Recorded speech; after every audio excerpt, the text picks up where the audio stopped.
So guys, welcome back to my YouTube channel. I hope ಎಲ್ಲರೂ ಚೆನ್ನಾಗಿದ್ದೀರಾ. ನಾನಂತೂ ಸಖತ್ತಾಗಿದ್ದೀನಿ.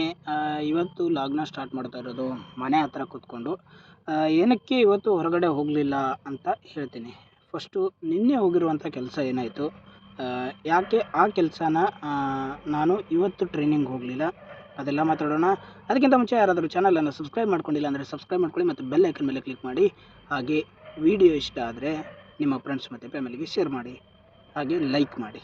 ಬನ್ನಿ ಇವಾಗ ಮುಂದೆ ವಿಡಿಯೋ ನೋಡೋಣ. ನಾನು ನಿನ್ನೆ ಹೋಗಿದ್ದು KFCನಲ್ಲಿ ಟ್ರೈನಿಂಗ್ಗೆ ಅಂತ.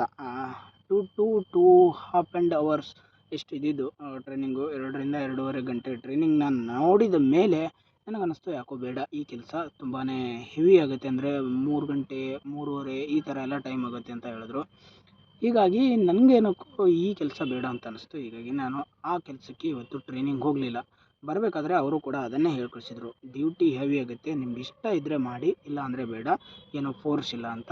ಹೀಗಾಗಿ ನಾನು ಕೂಡ ಬೇಡ ಅಂತ ಅನ್ನಿಸ್ತು. ನಾನು ಕೂಡ ಅದನ್ನು ರಿಜೆಕ್ಟ್ ಮಾಡಿದೆ.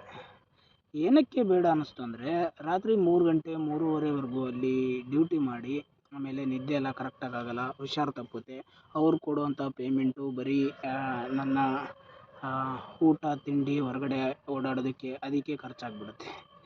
ಮತ್ತು ಏನು ಮಾಡೋಕ್ಕಾಗಲ್ಲ. ಇನ್ ಕೇಸ್ ಪೇಮೆಂಟಿಂದ ಏನಾದರೂ ಮಾಡಬೇಕು ಅಂತ ಇದ್ದರೆ ಅದನ್ನು ಏನು ಮಾಡೋಕ್ಕಾಗಲ್ಲ. ತಿರ್ಗಾ ಮತ್ತು ನಾವೇ ಕೈಯಿಂದ ಹಾಕಬೇಕಾಗತ್ತೆ, ಹುಷಾರೇನಾದರೂ ತಪ್ಪಿದ್ರೆ. ಈ ಕಾರಣಕ್ಕಾಗಿ ಕರೆಕ್ಟಾಗಿ ನಿದ್ದೆ ಮಾಡಿ ಕರೆಕ್ಟಾಗಿ ಬೆಳಿಗ್ಗೆ ಎದ್ದು ಹೋಗುವಂಥ ಕೆಲಸ ನೋಡಬೇಕು ಅಂತ ಡಿಸೈಡ್ ಮಾಡಿ ಆ ಕೆಲಸನ ಕ್ವಿಟ್ ಮಾಡಿದ್ದೀನಿ. ಇವಾಗ ಮುಂದೆ ಏನು ಮತ್ತೆ ಏನು ಮಾಡ್ತೀರಾ ಅಂತ ಕೇಳಿದ್ರೆ, ನಾಳೆಯಿಂದ ಮತ್ತೆ ಕೆಲಸ ಹುಡ್ಕಾಡ್ತೀನಿ, ನನಗೆ ಅಡ್ಜಸ್ಟ್ ಆಗೋ ಥರ, ಅಥವಾ ಪಾರ್ಟ್ ಟೈಮು, ಅಥವಾ ಇನ್ನೂ ಸಾಕಷ್ಟು ಕೆಲಸಗಳಿದೆ. ಗುರು, ಇದು ಬೆಂಗಳೂರು ಸಮುದ್ರದ ಥರ ಹರಿತಾ ಇರುತ್ತೆ. ಇಲ್ಲಿ ಹರಿಯುವಂಥ ನದಿಲಿ ನಾವು ಕೂಡ ಒಬ್ಬರು, ಈ ನದಿ ಮೇಲೆ ಈಜುವಂಥ ಜನರ ನಡುವೆ. ಅದೇ ಥರ ಜನ ಯಾವ ರೀತಿ ಈ ಒಂದು ಸಮುದ್ರದಲ್ಲಿ ಈ ಒಂದು ನದಿಯಲ್ಲಿ ಈಜ್ತಾ ಇದ್ದಾರೋ ಆ ರೀತಿ ನಾವು ಈಜ್ಕೊಂಡು ಹೋಗ್ತಾ ಇರೋದಷ್ಟೇ. ಜಾಸ್ತಿ ತಲೆ ಕೆಡಿಸ್ಕೊಳ್ಳುವಂಥ ಅವಶ್ಯಕತೆ ಇಲ್ಲ. ಹೇಳಿ ನಾವೆಲ್ಲ ಹಳ್ಳಿ ಜನ, ಎಲ್ಲದಕ್ಕೂ ಕೂಡ ಅಡ್ಜಸ್ಟ್ ಮಾಡಿಕೊಂಡು ಬೇಗನೆ ಅದಕ್ಕೆ ಅಡ್ಜಸ್ಟ್ ಆಗ್ತಾ, ಅದೆಲ್ಲ ನಮಗೆ ರೂಢಿ ಇರುತ್ತೆ ಹುಡ್ದಾಗಿಂದನೇ. ಅದಕ್ಕೇನೂ ಕೊರತೆ ಇರಲ್ಲ ನಮ್ಮಗಳ ಹತ್ರ. ಹೀಗಾಗಿ ಅದು ನನ್ನ ಪ್ರಾಬ್ಲಮ್ಮೇ ಅಲ್ಲ. ಇವಾಗ ಆ ಕೆಲಸ ಬೇಡ ಅಂತ ಬಿಟ್ಟು ನೆಕ್ಸ್ಟು ಬೇರೆ ಕೆಲಸ ಹುಡುಕಾಡ್ತೀನಿ. ಓಕೆ, ಬೆಂಗಳೂರಿಗೆ ಬಂದು ಇವಾಗ ಎಷ್ಟೊತ್ತಿಗೆ 10-11 ದಿವಸ ಆಗ್ತಾ ಬಂತು, ಇನ್ನೂ ಕೂಡ ಒಂದು ಕೆಲಸ ಸಿಗ್ತಾಯಿಲ್ಲ ಅಂತ ನೀವು ಅನ್ಕೋಬೋದು. ಆದರೆ ನನಗೆ ಬೇಕಾಗಿರುವಂಥ ಟೈಮಲ್ಲಿ ಕೆಲಸ ಸಿಕ್ಕು, ನಾನು ಆ ಕೆಲಸಕ್ಕೆ ನನಗೆ ಆಗುತ್ತಾ ಇಲ್ವೋ, ಅದ್ರ ಬಗ್ಗೆ ನಂಗೆ ಗೊತ್ತಿದೆಯೋ ಇಲ್ವೋ ಅಂತ ಅದನ್ನೆಲ್ಲ ಚೆಕ್ ಮಾಡಿಬಿಟ್ಟು ನಾನು ಸೇರ್ಕೊಳ್ಳೋದು. ಹೀಗಾಗಿ ಸ್ವಲ್ಪ ಹುಡುಕ್ತಾ ಇದ್ದೀನಿ. ಟೈಮ್ ಹಿಡಿಯುತ್ತೆ, ಆದರೆ ಪರ್ಫೆಕ್ಟಾಗಿರುತ್ತೆ ಮಾಡುವಂಥ ಕೆಲಸ. ಟೈಮ್ ಆದರೂ ಪರವಾಗಿಲ್ಲ, ಒಳ್ಳೆ ಕೆಲಸ ಹಿಡ್ಕೋಬೇಕು ಅಂತ ಡಿಸೈಡ್ ಮಾಡಿದ್ದೀನಿ. ಇಷ್ಟೇ. ಮತ್ತೆ ಏನು ಅಂತಂದರೆ, ಇಷ್ಟೆಲ್ಲ ಆದರೂ ಸಿಕ್ಕಿರುವಂಥ 4-5 ಕೆಲಸಗಳನ್ನು ಬಿಟ್ಟು ಇಂಟರ್ವ್ಯೂ ಕೊಟ್ಟಿರೋ 10 ಕಡೆನೂ ಬೇಡ ಅಂತ ಹೇಳಿಬಿಟ್ಟು ಕೆಲಸನಾದರೂ ಏನು ಮಾಡ್ತೀರಾ ಅಂತ ಕೇಳ್ಬೋದು. ನನಗೀಗಾಗಲೇ 4-5 ಫೀಲ್ಡ್ಗಳಲ್ಲಿ ಎಕ್ಸ್ಪೀರಿಯೆನ್ಸ್ ಇದೆ. ಮೇನಾಗಿ ಹೋಟೆಲ್ ಮ್ಯಾನೇಜ್ಮೆಂಟು, ಅಂದರೆ ಹೋಟೆಲ್ಗಳಲ್ಲಿ ಆ ಥರ ಒಂದು ಸ್ವಲ್ಪ ನಾಲೆಜ್ ಇದೆ. ಅದು ಬಿಟ್ಟರೆ ನನಗೆ ವಿಡಿಯೋ ಎಡಿಟಿಂಗು ಈ ಥರ ಸ್ವಲ್ಪ ಚೆನ್ನಾಗಿ ಗೊತ್ತಿದೆ. ಅದು ಬಿಟ್ಟರೆ ಟ್ರಾವೆಲಿಂಗಲ್ಲಿ ಕರ್ನಾಟಕನ ಸುತ್ತಿರೋದ್ರಿಂದ ಅದರ ಬಗ್ಗೆ ಸ್ವಲ್ಪ ಮಾಹಿತಿ ಇದೆ. ಹೀಗಾಗಿ ಈ ಥರ ಒಂದು 4-5 ಜಾನರಲ್ಲಿ ನನಗೆ ಇಂಟ್ರೆಸ್ಟು ಇದೆ, ಮತ್ತು ಅದರಲ್ಲಿ ಸ್ವಲ್ಪ ನಾಲೇಜು ಇರೋದ್ರಿಂದ ನೋಡೋಣ, ಇನ್ನು ಒಳ್ಳೊಳ್ಳೆ ಕೆಲಸಗಳು ನಮಗೋಸ್ಕರನೇ ಕಾಯ್ತಾ ಇರ್ಬೋದಲ್ವ. ಹೀಗಾಗಿ ಯಾವುದಕ್ಕೂ ಕೂಡ ನಾವು ಅರ್ಜೆನ್ಸಿಲಿ ಡಿಸಿಷನ್ನ ತೊಗೋಬಾರ್ದು. ಯಾವ ನಿರ್ಧಾರನೂ ಕೂಡ ಪಟ್ ಅಂತ ತೊಗೋಬಾರ್ದು. ಸ್ವಲ್ಪ ವಿಚಾರಣೆ ಮಾಡಿ, ಆಲೋಚನೆ ಮಾಡಿ, ನಮಗೆ ಸೆಟ್ ಆಗುತ್ತಾ ಅಂತ ನೋಡಿ ಮಾಡಬೇಕು ಅನ್ನೋ ಕಾರಣಕ್ಕಾಗಿ ಈ ಒಂದು ನಿರ್ಧಾರನ ಲೇಟ್ ಆಗ್ತಾಯಿದೆ ಅಷ್ಟೇ. ಕೆಲಸ ಹುಡುಕಾಡುವಂಥ ಕೆಲಸ ಹುಡುಕಾಡೋದು ಮುಗಿದ ಮೇಲೆ ನಾನು ಆಲ್ಮೋಸ್ಟ್ ಆಲ್ PGಗೆ ಶಿಫ್ಟ್ ಆಗಬೇಕು ಅಂತ ಅಂದ್ಕೊಂಡಿದ್ದೀನಿ. PGಗೆ ಶಿಫ್ಟ್ ಆಗ್ತೀನಿ.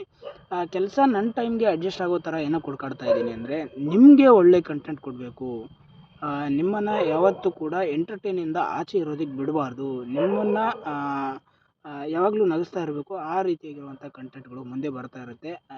ಅದಕ್ಕೋಸ್ಕರ ನಾನು ನನಗೆ ಅಡ್ಜಸ್ಟ್ ಆಗೋ ಥರ ಟೈಮನ್ನು ಹುಡುಕಾಡ್ತಾ ಇದ್ದೀನಿ. ಒಳ್ಳೊಳ್ಳೆ ಕಂಟೆಂಟ್ಸ್ ಬರುತ್ತೆ. ನೀವಂತೂ ಎಕ್ಸ್ಪೆಕ್ಟೇ ಮಾಡಿರಲ್ಲ ನನ್ನಿಂದ ಈ ರೀತಿಯ ಕಂಟೆಂಟ್ಗಳು ಕೊಡೋಕ್ಕಾಗತ್ತೆ ಅಂತ. ಅಂಥ ಕಂಟೆಂಟ್ಸ್ಗಳನ್ನು ಕೊಡ್ತಾ ಹೋಗ್ತೀನಿ ಮುಂದೆ ಬರುವಂಥ ದಿನಗಳಲ್ಲಿ. ಅದಕ್ಕೋಸ್ಕರನೇ ಇಷ್ಟೆಲ್ಲ ಸೈಕಲ್ ಹೊಡಿತಾ ಇರೋದು. 10-11 ದಿವಸ ಆದರೂ ಕೂಡ ಬೆಂಗಳೂರಲ್ಲಿ ತುಂಬ ಕಷ್ಟ ಇರುತ್ತೆ ಜೀವನ ಮಾಡೋದಕ್ಕೆ. ಹೇಗೆ ಏನು ಅಂತ ಎಲ್ಲ ಕೇಳ್ತಾ ಇದ್ದಾರೆ. ಅದಕ್ಕೆಲ್ಲ ಅತಿ ಶೀಘ್ರದಲ್ಲಿ ಉತ್ತರ ಸಿಗುತ್ತೆ. ಇದೆಲ್ಲವೂ ಕೂಡ ನಾನು ಸೆಟ್ಟಾಗಿ ಅಡ್ಜಸ್ಟ್ ಆದಮೇಲೆ ನಿಮಗೆ ಇನ್ನೂ ತುಂಬ ಈಸಿ ಆಗುತ್ತೆ, ಒಳ್ಳೊಳ್ಳೆ ಕಂಟೆಂಟ್ಸ್ ಕೂಡ ಬರುತ್ತೆ. ಇವಾಗ ಆಲ್ಮೋಸ್ಟ್ ಆಲು ನಾನು ಕೊಡಿಗೆಹಳ್ಳಿನೂ ಕೂಡ ಸುತ್ತಾಕಾಯಿತು. ಇನ್ನು ನೆಕ್ಸ್ಟು ಮತ್ತು ಬೇರೆ ಏರಿಯಾ ಕಡೆ ನೋಡ್ತೀನಿ, ವಿದ್ಯಾರಣ್ಯಪುರ, ಯಲಹಂಕ ಮತ್ತು ಯಶವಂತಪುರ ಮತ್ತು ಆ ಕಡೆ ಸೈಡ್ ಹೋಗ್ತೀನಿ. ಸ್ವಲ್ಪ ಆ ಕಡೆ ಎಲ್ಲ ಜಾಸ್ತಿ ಕೆಲಸಗಳು ಇರ್ಬೋದು ಅಂತ ನನ್ನ ಊಹೆ. ಯಾಕಂದರೆ ಆ ಕಡೆ ಸ್ವಲ್ಪ ಮಾಲ್ಗಳು ಆ ಥರ ಜಾಸ್ತಿ ಒಂಥರ ಜನ ಓಡಾಡುವಂಥ ಪ್ರದೇಶ. ಕಂಪೇರ್ ಮಾಡಿದ್ರೆ ಈ ಕಡೆ ಕೋಣನಕುಂಟೆ, ಗುಟ್ಟಿಗೆರೆನೋ ಈ ಸೈಡ್ನ ಕಂಪೇರ್ ಮಾಡಿದ್ರೆ ಅದು ಸ್ವಲ್ಪ ಬೆಟರ್ ಆಗಿರುವಂಥ ಏರಿಯಾ.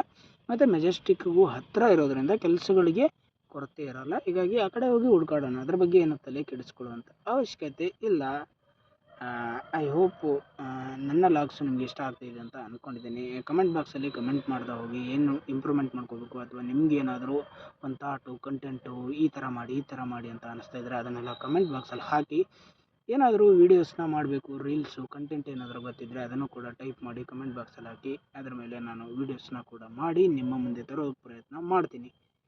ಇವಾಗ ಇಲ್ಲಿಗೆ ಈ ವಿಡಿಯೋನ ಎಂಡ್ ಮಾಡ್ತಾಯಿದ್ದೀನಿ. ಮತ್ತೆ ನಾಳಿನ ಲಾಗಲ್ಲಿ ಸಿಗ್ತೀನಿ. ಎಲ್ಲರಿಗೂ ಕಾಯ್ತಾ ಇರಿ.